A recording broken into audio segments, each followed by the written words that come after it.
بسم اللہ الرحمن الرحیم۔ تراویح کی نماز اور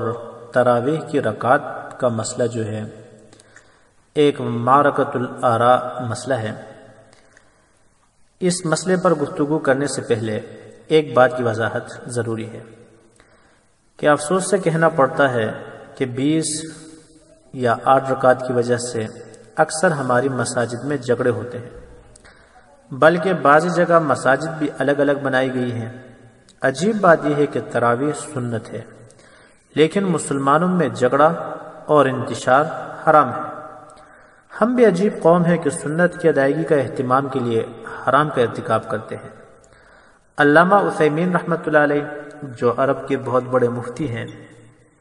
اور خود 8 رکعت کے قائل ہیں، لیکن اپنے فتاویٰ میں حضرت فرماتے ہیں کہ جہاں 20 رکعت ہوتی ہو تو 8 کا شوشہ چھوڑ کر اختلاف پیدا نہیں کرنا چاہیے، کیونکہ اختلاف حرام ہے اور تراویح سنت ہے۔ اس لیے مسئلے کی وضاحت سے پہلے مسلمانوں سے درخواست ہے کہ اس طرح اختلافات میں نہیں پڑنا چاہیے، بلکہ جس عالم کی تحقیق پر اعتماد ہے اس کے مطابق عمل کرے، دوسروں کو برا بلا کہنے سے گریز کرے۔ اور اس نصیحت کے بعد یہ بات سمجھنے کی ہے کہ آج کل فالوورز اور لائک بڑھانے کا بڑا شوق ہے، اور ہم بھی ایک حد تک تساہل پسند ہو گئے ہیں۔ ایک حدیث کہیں مطالعے میں مل جاتی ہے تو اس کو لے کر شور مچاتے ہیں، اور لوگ بھی جب آسانی دیکھتے ہیں تو اس کی طرف راغب ہوتے ہیں۔ مجتہدین اور ائمہ پر الٹے سیدھے جملے کستے ہیں کہ آج تک ان کے علم میں یہ بات نہیں آئی ہے۔ حقیقت یہ ہے کہ جب کوئی مسئلہ سامنے آتا ہے تو ایک حدیث کو سامنے رکھ کر فیصلہ نہیں کرنا چاہیے، بلکہ اس مسئلے میں قرآن کریم کی آیات، تمام احادیث، تمام صحابہ اکرام رضی اللہ تعالیٰ عنہ مجمعین کے تواتر عملی، ان چیزوں کو سامنے رکھ کر فیصلہ کرنا چاہیے۔ اور ایک مجتہد یہی کام کرتا ہے کہ وہ بالغ النظر، اس کو قرآن کا بھی علم ہوتا ہے، احادیث کا بھی پورا علم ہوتا ہے، اور اسی طرح صحابہ کے اقوال اور ائمہ کے اقوال کا پورا علم ہوتا ہے، تو ان کو سامنے رکھ کر وہ کیا کرتا ہے؟ فیصلہ کر لیتا ہے۔ اور ائمہ اربعہ جب وہ کسی ایک بات پر متفق ہوتے ہیں تو ان کے سامنے قرآن بھی ہوتا ہے، حدیث بھی ہوتی ہے، صحابہ اکرام رضی اللہ تعالیٰ عنہ مجمعین کا عمل ہوتا ہے، تو وہ سب سامنے رکھنے کے بعد تب جا کے وہ فیصلہ کرتے ہیں۔ اس لیے ایک آدھ کتاب کا مطالعہ کر کے یا بخاری کی کسی شرح کا مطالعہ کر کے زیادہ جذباتی ہونے کی ضرورت نہیں ہے، بلکہ یہ بات سوچنے کی ہے کہ وہ لوگ، وہ ائمہ جن کی ساری زندگی قرآن و حدیث کی تشریح اور خدمت میں گزری ہے، یقیناً ان کے سامنے بھی یہ حدیث آئی ہوگی۔ اور ہاں، اس بات کا آپ کو حق ہے کہ آپ اپنے عالم سے سوال کر سکتے ہیں کہ جب یہ حدیث ہے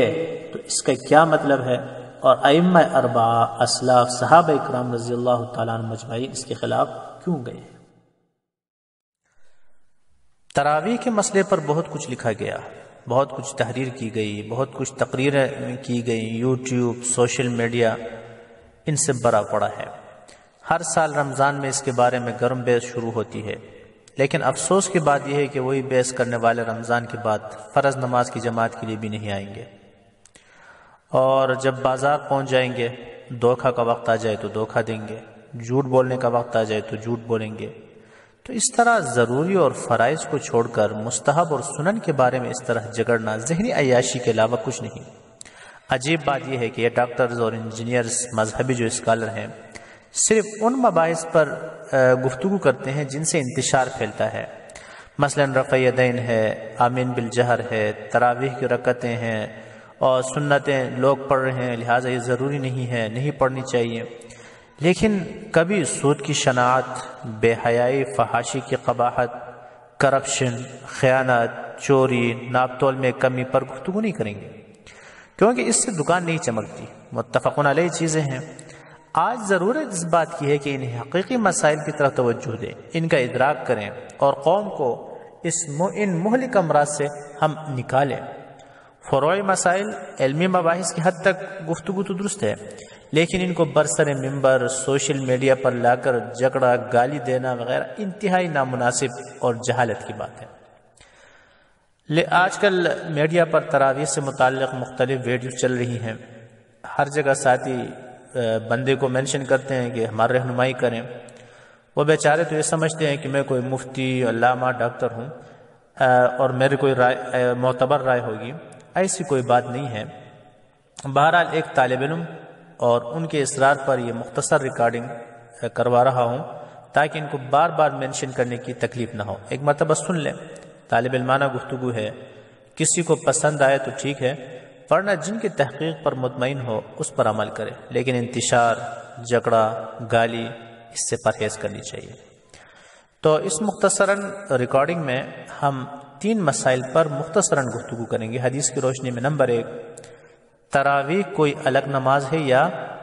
تہجد کی نماز ہی ہے؟ ایک ہی چیز ہے یہ دونوں۔ اور دوسرا جو وہ ہے مبحث، تراویح کی تاکید زیادہ ہے یا عام نوافل کی طرح یہ بھی ایک نفل ہے، یعنی سنت مؤکدہ ہے یا نہیں ہے۔ اور تیسری اس میں ہم تراویح کی رکعات کے بارے میں گفتگو کریں گے کہ 8 ہیں، 20 ہیں، 36 ہیں کہ 40 ہیں۔ تو ہم زیادہ وقت تو نہیں لیں گے، مختصراً ان میں سے ہر ایک پر حدیث کی روشنی میں گفتگو کریں گے۔ جہاں تک پہلے مسئلے کا تعلق ہے کہ تہجد اور تراویح ایک نماز ہیں یا الگ الگ، تو اس میں جمہور ائمہ جو ہیں ان کا نقطۂ نظر یہ ہے کہ تہجد الگ نماز ہے اور تراویح الگ نماز ہے۔ اس کی وجہ یہ ہے کہ تہجد عربی میں بھی اور شریعت کے نقطۂ نظر سے آپ اچھی طرح جانتے ہیں کہ آخر شب میں پڑھی جانے والی نماز کو کہتے ہیں۔ حالانکہ بخاری شریف اور ترمذی میں جو 3 دن نماز پڑھنے کا ذکر ہے تراویح کا، تو وہ آپ جانتے ہیں کہ پہلے دن عشاء سے لے کر تہائی رات تک، دوسرے دن عشاء سے لے کے نصف رات تک، اور تیسرے دن تقریباً سحری کے قریب وقت تک نماز پڑھی گئی۔ تو ظاہر بات ہے کہ اگر وہ تہجد کی نماز ہوتی تو وہ آخر شب میں پڑھی جاتی، تو عشاء سے لے کر تہائی رات تک پڑھنا، آدھی رات تک پڑھنا اور پھر سحری کے قریب تک پڑھنا، یہ خود اس بات کی دلیل ہے کہ تہجد کی نماز نہیں تھی، وہ ایک الگ نماز تھی۔ اور دوسری بات یہ ہے کہ نبی اکرم صلی اللہ علیہ وآلہ وسلم نے فرمایا کہ رمضان کے روزے اللہ تعالیٰ نے فرض کیے اور سننت لکم قیامہ ہو، اور اس کا جو قیام ہے نا، اس کو میں نے آپ کے لیے سنت کیا۔ تو ہم جانتے ہیں کہ تہجد کی نماز تو پہلے سے سنت تھی، بلکہ تہجد کی مشروعیت تو ابتدائی اسلام میں ہجرت سے پہلے فرض ہوئی تھی، پھر اس کی فرضیت ختم ہوئی اور نفل ہونا جو تھا وہ باقی رہ گیا، جیسے ابو داؤد کی روایت ہے۔ تو پہلے سے اگر اس کی فرضیت ختم ہو گئی اور سنت ہونا اس کا جو ہے باقی ہے، تو پھر اب الگ سے اس کو سنت کرنے کا کوئی مطلب نہیں بنتا۔ ایک چیز تو پہلے سے سنت ہے، تو اللہ تعالیٰ کے رسول دوبارہ کہہ رہے ہیں کہ میں نے آپ کے لیے سنت کی اس کو، تو ظاہر بات ہے کہ ایک لا حاصل بات ہوتی ہے، اس کا کوئی مطلب نہیں بنتا۔ تو خود یہ لفظ بتا رہا ہے سننت لکم قیامہ، کہ جس آپ روزہ فرض ہوا، اب ایک نئی چیز فرض ہو رہی ہے، ایک نئی چیز سنت ہو رہی ہے، یعنی پہلے روزہ فرض نہیں تھا، اللہ تعالیٰ نے روزہ فرض کیا، وَسَنَنْتُ لَكُمْ قِيَامَهُ، اور میں بھی اس کے قیام کو آپ کے لیے کیا کرتا ہوں، فرض کرتا ہوں۔ تو یہ لفظ خود بتا رہا ہے کہ یہ قیام رمضان یا تراویح جسے ہم کہیں، بہرحال جو کچھ بھی کہیں، لفظ سے تو کوئی فرق نہیں پڑے گا۔ تو جس طرح رمضان پہلی مرتبہ فرض ہوا، اس طرح یہ قیام رمضان جو ہے اس کو میں نے آپ کے لیے سنت کیا،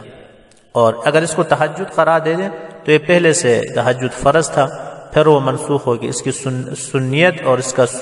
کا سنت ہونا یہ پہلے سے کیا ہے، ثابت ہے۔ اور اس کے علاوہ تیسری بات یہ ہے کہ جہاں یہ 3 دن تراویح پڑھنے کا تذکرہ بخاری میں ہے اور اس طرح ترمذی میں ہے، اس کے آخر میں اللہ تعالیٰ کے رسول فرماتے ہیں خشیت ان تفرض علیکم، کہ مجھے اندیشہ ہے کہ اگر میں مسلسل پڑھوں تو آپ پر یہ تراویح یا قیام رمضان جو ہے یہ فرض کیا جائے گا، تو سب جانتے ہیں کہ تہجد کی فرضیت تو پہلے سے منسوخ ہو چکی تھی، تو لہٰذا دوبارہ فرض ہونے کا اندیشہ یا سوال تو پیدا نہیں ہوتا ہے، بلکہ اس سے یہ معلوم ہوتا ہے کہ نئی عبادت قیام رمضان ہی تھا کہ جس کی فرضیت کا اندیشہ تھا، اس لیے اللہ تعالیٰ کے رسول نے جماعت نہیں کروائی اور فرمایا خشیت ان تفرض علیکم۔ اور اس کے علاوہ پانچویں بات یہ ہے کہ بخاری کی جو روایت ہے، حضرت عمر رضی اللہ تعالیٰ عنہ نے ان سب کو جہاں جماعت پر جمع کیا تو اس میں فرماتے ہیں الذین ینامون عنہا افضل من التی یقومون،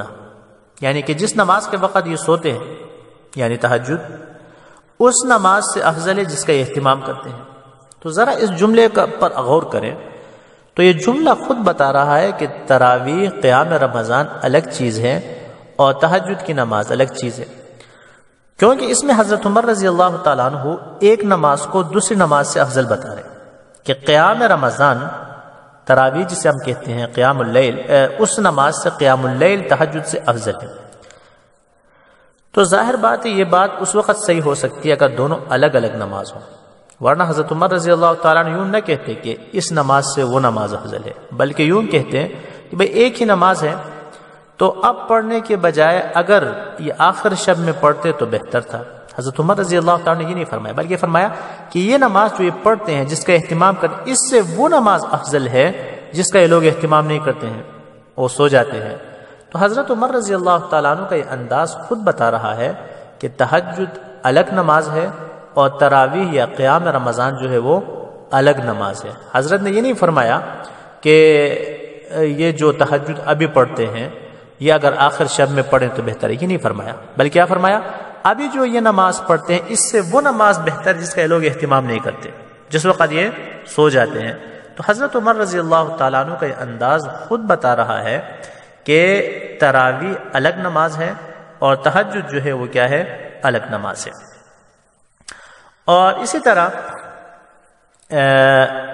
چھٹی بات یہ ہے کہ عام طور پر بخاری شریف کی جو روایت پیش کی جاتی ہے حضرت عائشہ رضی اللہ تعالیٰ عنہ کی، کہ ان سے پوچھا گیا قیام رمضان کے بارے میں یا قیام اللیل کے بارے میں، تو حضرت عائشہ رضی اللہ تعالیٰ عنہ فرمانے لگی ما کان رسول اللہ صلی اللہ علیہ وسلم یزید فی رمضان ولا فی غیرہ، کہ نبی اکرم صلی اللہ علیہ وآلہ وسلم رمضان میں اور رمضان کے غیر دیگر مہینوں میں زیادہ عبادت نہیں کرتے تھے، اعلیٰ 11 رکعتاً 11 رکعت سے زیادہ۔ تو ظاہر بات ہے کہ اگر اس حدیث میں حضرت عائشہ رضی اللہ تعالیٰ عنہ کی جو حدیث ہے، اگر اس سے مراد اگر آپ تراویح کی نماز اور تہجد کی نماز اگر لے لیں تو حضرت عائشہ رضی اللہ تعالیٰ عنہ کی جو دوسری احادیث ہیں کہ جس میں حضرت عائشہ رضی اللہ تعالیٰ عنہ فرماتی ہیں کہ جب رمضان آتا تھا تو حضور صلی اللہ علیہ وآلہ وسلم عبادت رات کو زیادہ کیا کرتے تھے،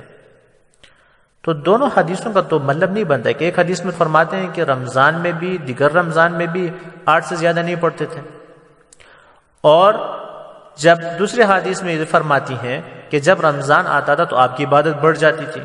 بہت زیادہ عبادت کرتی تھی۔ تو یہ عجیب بات ہوگی کہ ایک طرف فرما رہے ہیں کہ 8 سے زیادہ نہیں پڑھتے تھے، دوسری طرف فرماتی ہیں کہ رمضان میں دیگر مہینوں سے زیادہ عبادت کرتے تھے۔ تو بات اس وقت صحیح ہوگی کہ یہ سوال جو ہے سیدھی سادی بات ہے، جمہور کہتے ہیں کہ تہجد کے بارے میں، کہ ٹھیک ہے تہجد رمضان میں بھی اور غیر رمضان میں بھی عام طور پر 8 رکعت ہی پڑھتے تھے، اس سے زیادہ نہیں پڑھتے، ایک آدھ رکعت کہیں پڑھ لے تو وہ الگ بات، لیکن عام دستور نبی اکرم صلی اللہ علیہ وآلہ وسلم کا یہی تھا۔ باقی رہا اس کے علاوہ جو نماز ہے، تہجد ہے، تراویح ہے، قیام رمضان ہے، تو اس کا اس حدیث میں ذکر ہی نہیں ہے۔ تو ان دلائل کی وجہ سے جمہور ائمہ اربعہ جو ہے ان کا مسلک یہ ہے کہ تراویح الگ نماز ہے اور